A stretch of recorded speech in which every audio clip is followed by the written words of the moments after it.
It's a humongous, like, what would you call this? Like, a humongous, just like place. Hi, welcome to another video, and today I'm going to be showing you how to make, well, this. It's like a high quality map thing. It has a lot of pixels and it looks okay, and you could put this in adventure maps. It'd probably be useful in adventure maps or something. To put like an image. This can be any image. It doesn't have to be the sunset image that I just found. It doesn't have to be. It can be anything.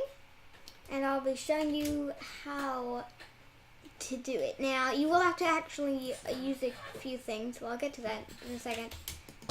Now, this is a bunch of maps. You might be able to tell because there's the things, I don't know what you call them, on the edges, which is basically that's the things that's just to say this is a map. Well, anyway, yeah, these are all maps here. As you can see, I can like take one and break one and stuff like that, you know. And also, I have these chests here. So this is like going in order on the maps. For some reason, they like say unknown map or something for the every time you load the world and before you look at it. I mean, some would do, but it's like it says hover over it or something. I don't know. But what this basically is it's a humongous, like, what would you call this? Like a humongous, just like place. I mean, just a humongous. What would you call this? And yeah, there are a few villagers. Because there were villages, but then we had to get rid of them, and so there were leftover villagers. But they don't run around the map, which is good. And so here's the, like, finally we hit the sun. So that's the middle of the image. And so you can just tell how big this image actually is. Now, of course, you didn't have to make this big. I just did it to make it, like, as high quality as it can really easily be, without making it too big that it just doesn't look very interesting because the maps, there are too many maps. It's an 8x8 area of maps. And the entire image is 1024 by 1024. Well, that's not what I found, but I made it that. So that's what this image right here is, 1024 by 1024 pixels. So yeah. Now, how did I make this? Like, you might think, wow, this took 1 billion years to put. You had to know exactly what blocks to put. How'd you know? Well, actually, I didn't do that. What I used is a program called Spritecraft, which lets you, like, take an image and then make it in Minecraft block form, sort of, if that makes sense. And what you do is you kind of use that, and the image that you want, I'd kind of recommend making it square. And this is sort of also like a tutorial thing. And yeah, so I can't actually do it because Fraps doesn't actually let you, I think it lets you like look at other windows. But what you do is you open up Spritecraft and click on Browse. And well, there is a few other things, but eventually I think you should be able to get to where you can click Browse, and then you'll have the images, and you select the image you want. Make sure that it has like 128 in it or something, if that makes sense.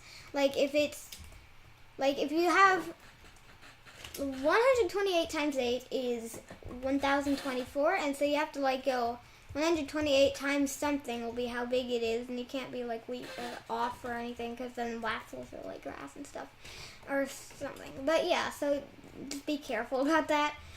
But anyway, what do you do after that? Like, once you've made the image, you click make schematic, or I think it's just schematic, and then you save that as whatever you want to call it. So I don't know, it would be like sunset, which would be mine, and then you go in MC Edit, you click, I think, rotate, and then roll, and then in MC Edit, so MC Edit is like a program that lets you edit Minecraft in much more ways than Minecraft can do it. So like you can have infinite size clone commands, whatever. I mean, like, it's pretty powerful, and if you know it, then you probably know what I'm talking about. click rotate and roll, and then it'll make it on the ground. Face north and click rotate until the image is right side up while you're facing north. Then look down and then see where the image is facing, is right side up. Then you import that. Now make sure it is in the borders of a map, so you can't have a map have grass and then some of it. You have to kind of know. And if you're a map maker, this is probably pretty simple. If you're an advanced map maker, you probably would know how to do this. And then you just get the map and then create all the maps and display them. And that is pretty much all you have to do.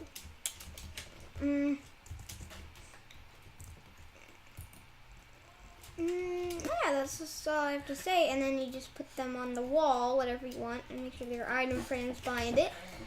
And that's it. So yeah, so that's pretty much it. This right here is 1024 by 1024 meters, or you could just say pixels. And each map has 128 by 128. So this is an 8 by 8 area filled with maps that are 128 by 128, which gives you a big image. Now, you could use Image to Map, which is another program, but there's a bit of a problem. It's it's not using things on the ground. It's just making the image, although you could use it, and it would look better, but I feel like I like this better, just in case. But yeah, this can be big, whatever, and stuff like that. So that's pretty much all I have for today's video, and it's pretty much it. So yeah, this thing is on the ground. It's really big. But yeah, hope you enjoyed.